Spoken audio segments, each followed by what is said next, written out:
Wow, I can't believe it's now over. After over 3 years, 40 episodes, 3 specials, and lots of yelling and screaming, The Owl House has come to an end with an incredible and memorable finale. Dana Terrace and the crew behind the show did a remarkable job with it, which is impressive given how Disney cut season 3 short, which forced them to wrap up the show with significantly less time than usual.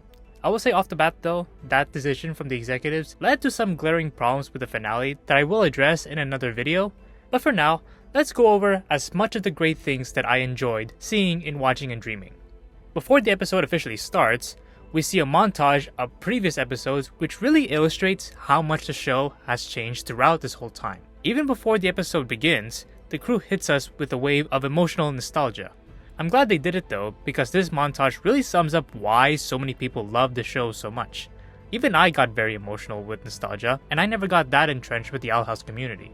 It really shows that when you watch every episode, even the ones that seem insignificant to the overarching story, you really grow to bond with these characters, which is why it's important to watch the entire show to really appreciate it. After the montage, the episode starts for real, and it begins exactly where Ford Future left us off, where the Collector begins his new game, which apparently involves collecting everyone and putting Luz, Ida, and King in their literal worst nightmares. I'll admit, most of my predictions for this episode were wrong in terms of the specifics of how it will go, but I was spot on with the general plot points, which we will also see later in this episode. But regarding these dream sequences, I can definitely see how they can be traumatizing for them, especially for King's nightmare. Seriously, I just find his nightmare more creepy than the others. Then we get to Luz's nightmare sequence, and of course, her feelings of guilt rise in this moment, although I was wrong on how much of an impact this would have later in the special. After a dialogue slip up from Amity, Luz figured out how it's just a dream and managed to wake up, as well as wake up Ida and King from their nightmares. Not gonna lie, seeing how quickly Luz, Ida, and King escaped their nightmares felt kind of underwhelming because the promo and the name of the episode made it seem like this dream sequence was going to dominate a much bigger portion of the episode. But in a way, I'm glad the episode did not waste time on it because there was a much bigger threat looming ahead of them, besides the Collector's games. Once they escape the nightmares, Luz, Ida, and King finally reunite, and unsurprisingly, their reunion is very heartwarming. Meanwhile, the Collector watches them, disappointed that traumatizing them to get them to play his games did not work.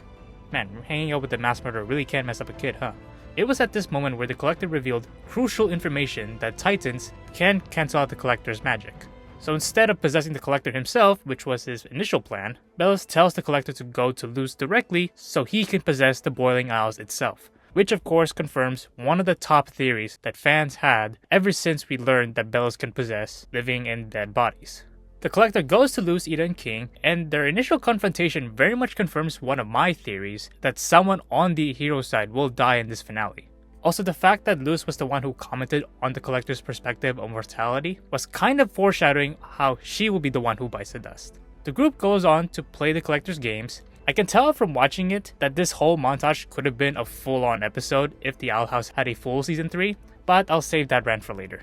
What I can appreciate a lot about this montage though is the music. For the longest time, I wanted to hear the full Collector's theme in the show, and we finally got it.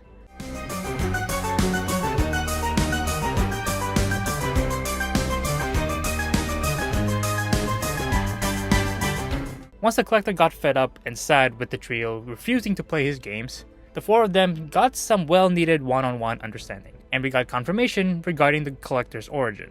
Naturally, the trio heavily relates to his struggles, and overall, it's quite nice to see them just get along in a way, especially when they traveled around the Boiling Isles. The banter between Luz, Ida, and King throughout the episode was very refreshing, as it has been a very long time since we last saw them acting in a casual manner, and the character interactions are what I like the most from shows like this.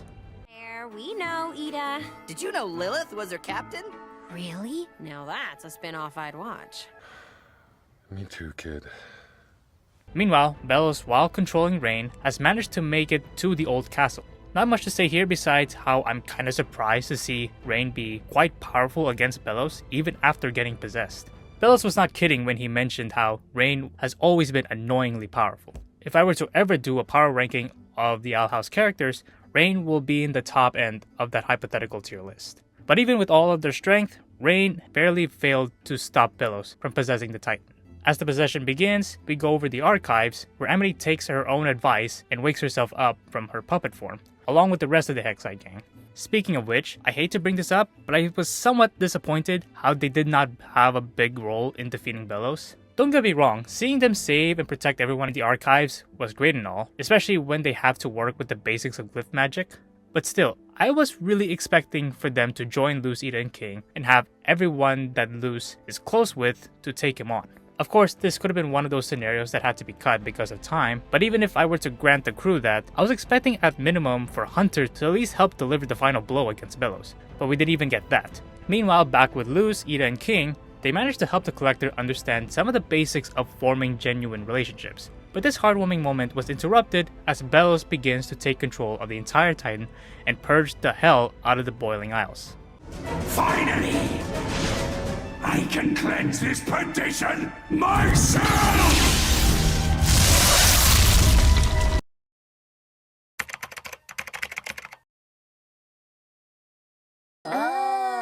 Seeing Titan Bellows take form, the Collector decides to take what they learned about relationships and used it with Bellows, which left everyone just dumbfounded. Even Bellows looked surprised by the Collector's choice of action. Of course, being the ruthless villain he is, Bellows tries to kill the Collector. Thankfully, Luz saves them, and she lets him know they had good intentions. But people are more nuanced than that. At least no one had to pay the price of death. Oh, why did I have to be right? Yeah, of course, this entire death scene was really emotional, and the length of this scene did not help with the emotional overload. Luz's soul traveled throughout the Isles to where even Camila saw it and cried, and she was still in puppet form. It was just really sad, and seeing the Collector finally witness death with their very eyes and not understanding how it works honestly makes this more tragic. Naturally, Ida and King go into literal beast mode against Bellows, fueled by their anger and sadness. On one hand, that's cool to see, but on the other hand, it's also quite depressing because they're giving all they got to avenge Luz. Speaking of whom, she finds herself in the in-between realm, about to fall in the abyss of death. I have to admit, Luz's line here was when her death actually broke me emotionally. Oh, I know what I should have said. I should have thanked them. Seriously, imagine getting killed and about to pass on forever, and your last thought was regret for not thanking those you loved. It's genuinely a tragic way to go. Also, given how long this scene has been going on, I briefly thought that was actually it for Luz, which made that line even more tragic. But of course, this is a Disney cartoon. You can have protagonist character deaths, even for kids, as long as it's not permanent. So predictably, Luz was pulled up from the abyss, and after all this time, we finally meet King's dad, the literal soul of the Boiling Isles. So I know I should not really compare this finale to the Amphibia finale, because both finales work well with their respective shows, but one thing I will give credit to the Owl House compared to Amphibia is they pulled off the reveal of the background omnipotent character a lot better. With Amphibia, the Guardian's appearance felt like it came out of nowhere. Sure, there was foreshadowing leading up to it, and the Guardian's existence explained why the Calamity Stones exist, but it was just not enough. By contrast, the Owl House has often mentioned the Titan's presence, and there were clear references to how they communicated with Luz in the background. So seeing this reveal felt a lot more satisfying. Besides the reveal, Luz and the Titan finally get to talk about their pitfalls and struggles, and the Titan finally makes it clear to Luz as to what really distinguishes her from Bellows. When you think about it, Luz and Bellows are two sides of the same coin in some ways. There are two humans who travel to the demon realm so they can be skillful at something and use their strengths and passions to do something good for the societies they care about the most. The biggest difference between them, besides their end goals, is their true intentions. Luz wants to protect her family and friends, along with everyone in the demon realm because she genuinely loves and cares about them. However, Bellows only wants to save humanity from evil because he wants to be revered as a hero in his own twisted delusion version of reality. Put it in another way, Luz and Bellows may seem passionate for their own causes, but Luz does what she does for genuinely altruistic reasons, while Bellows does what he does for narcissism. With this newfound understanding, Luz accepts the offer of the Titan's powers and returns to the demon realm with one of the best looking, ultra powerful forms I've seen in any show. Seriously, Titan Luz looks incredible. But now I'm curious who would win in a 1v1. Super Saiyan or Titan Luz? Put your answers down in the comments below. Once she returns, the final battle begins. The Collector sets out to the archives to help save everyone inside. Meanwhile, Luz, Ida, and King fight together against Titan Bellows in some of the most amazing looking animation I have seen from the show yet. You can really tell the animation team put everything they have to make it as smooth as it is. Even the part where the group rescues Rain looks smooth, which is something they did not have to do, but they did it anyway. With the four of them together, they make their final charge towards Bellows, and it's here where the animation quality is at its best. It's very anime-esque, for lack of a better word, which I guess shouldn't be surprising considering the Owl House took inspiration from anime, like its sister show. Besides the animation, the other thing I really appreciate with this final stand is how we see everyone in the throne room and in the archives are involved with saving the Boiling Isles. Despite having all of this power, Luz alone could not have defeated Bellows. It required a team effort from everyone she trusts to save the whole world, which is a very poetic way to win given the show's core themes. Then of course, the cherry on top of the scene is Luz's callback to season 1.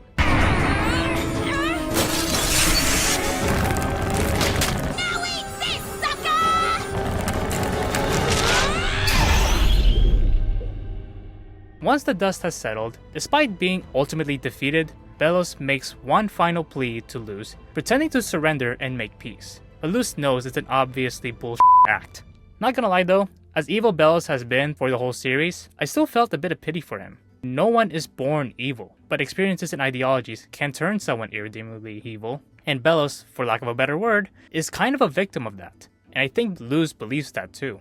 Hence why she chose to not give the final blow to Bellows, and allow nature and those who got screwed over by him to ultimately finish him off. Side note, I know that Luz likely summoned the boiling rain to melt him, but that's probably just to make it easier for Ida, King, and Rain to kill him off in a satisfying way. Also, I still think Hunter should have been there to finish him off too, but I guess that is a bit on the nose for the crew. After that, the Titan powers leave Luz and she returns to normal, finally relieved that the whole conflict is now over. The last part of the episode shows us the aftermath of the whole battle. The Collector releases everyone from the archives, leading to some very heartwarming reunions. We also see Luz reunite with Amity, and Camila finally meets Ida. Admittedly, I hope to hear some dialogue exchange between the two characters, but given the time constraints, I can understand the compromise. We also see Hootie be released to Lilith, and he continues to creep people out. After witnessing everything, the Collector decides to venture off to the stars so they can grow up more and become more responsible, which I think is the best possible ending he can have. Although the Collector redeemed himself, they can't just roam around the Boiling Isles freely. Still, at least he was able to make a genuine friendship now with King. However, not everything with this ending is all happy. Since the Titan has now passed on, the glyph language that Luz used to do magic no longer works, so most of the power that Luz has accumulated is no longer there. But the good news is, she can still perform some magic with String Bean. Also, after a few years, King has grown to become strong enough to allow a new form of glyph magic for Luz to learn. But even if that's not the case, Luz still kept something more precious than magical power, and that is, of course, the friends and family she has met. As cliche as that sounds, that isn't a guarantee in a show like the Owl House. This is a point I'll elaborate more in a future video, but Amphibia's ending with the girls permanently separated from their found families was a hard but correct choice from a writing perspective due to the show's core message, but the Owl House's core message is different from Amphibia's, and keeping the link between the human realm and demon realm was the correct writing decision for that show's finale. That leads us to the time skip at the end of the episode. Luz has graduated high school and is about to attend the University of Wild Magic in the Demon Realm. When the credits started rolling, we saw yet again more amazing animation. We also see how palistrom trees have become plentiful once again, and carving palisman has become widespread. While Hunter still honors the life of Flapjack, he also has a new palisman, whose name is Waffle. I gotta admit, it's a very fitting name. We also see how the Boiling Isles is being rebuilt years after the apocalyptic events. Amity has followed in her father's footsteps, working with abominations and machines. Also, we finally see Lilith's harpy form, and wow, she does look great. Next, we fly by Hexside, where we see students embrace the study of multiple tracks. Also, we see Dana Terrace as a Hexside student. Then we see Alador and other former Coven heads witness presumably the first successful removal of a Coven sigil that does not involve ripping off someone else's limbs. Finally, we see the University of Wild Magic, where Gus is apparently a TA, or maybe professor. I mean, he is an overachiever after all. Also, there's apparently a student exchange program between the human and demon realms. That alone has raised a lot of questions for me regarding the political relationships between the two worlds. Do only a few chosen humans know about this? Or is it something that everyone in Gracefield or beyond know about? I need to figure this out. At the top, we see Ida as the headmaster of the university, which is quite an ironic yet very fitting fate for her. We know that Ida was not a good student in Hexside, but she was definitely an excellent teacher for Luz when she is not bound by Belos' rules of conformity. So to see her be the head of an educational institution is very satisfying.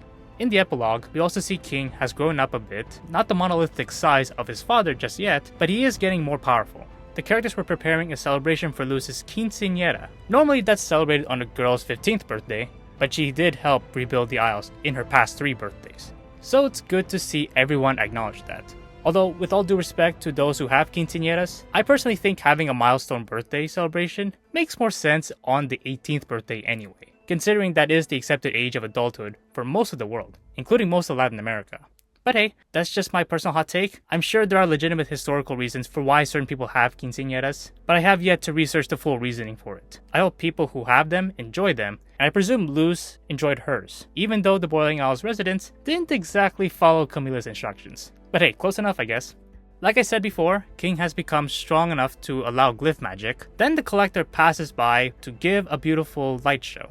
Finally, the show ends with a farewell to the Collector and to us, the viewers, in a way that really wraps up the series very nicely. On the count of 3. 1, 2, 3. Bye! Overall, Watching and Dreaming is a finale that is going to be looked upon as one of the all-time greats, joining the ranks of Rearmageddon and The Hardest Thing as one of the best finales of any show from Disney. The finale was able to wrap up most of the major storylines of the show and give satisfying conclusions to our main characters. At the same time, it still leaves doors open for new stories to be told from this world. As for when we will see these new stories, I have no clue, but given how strong of a reception the show has gotten within just the past few days, Disney executives would be out of their minds if they choose not to capitalize on the massive popularity of this show. Despite being a satisfying conclusion for the series, like with other incredible finales from Gravity Falls and Amphibia, I do have problems with it. Some of it stems from Disney's decision to cut the series short, but I have criticisms of the finale that go beyond just blaming Disney. I would go on to elaborate on these criticisms, but I'll save that for the next video because this one is long enough already. So yeah, those are some of my thoughts on the Owl House finale. What do you guys think of this series finale? Let me know in the comments. If you enjoyed this video, please give it a like and subscribe for more content like this. Also, thanks again to those who support this channel through YouTube memberships, along with everyone else who watches these videos. Anyways, that's it for now. Thanks for watching. I hope you all have a great day. See you in the next one.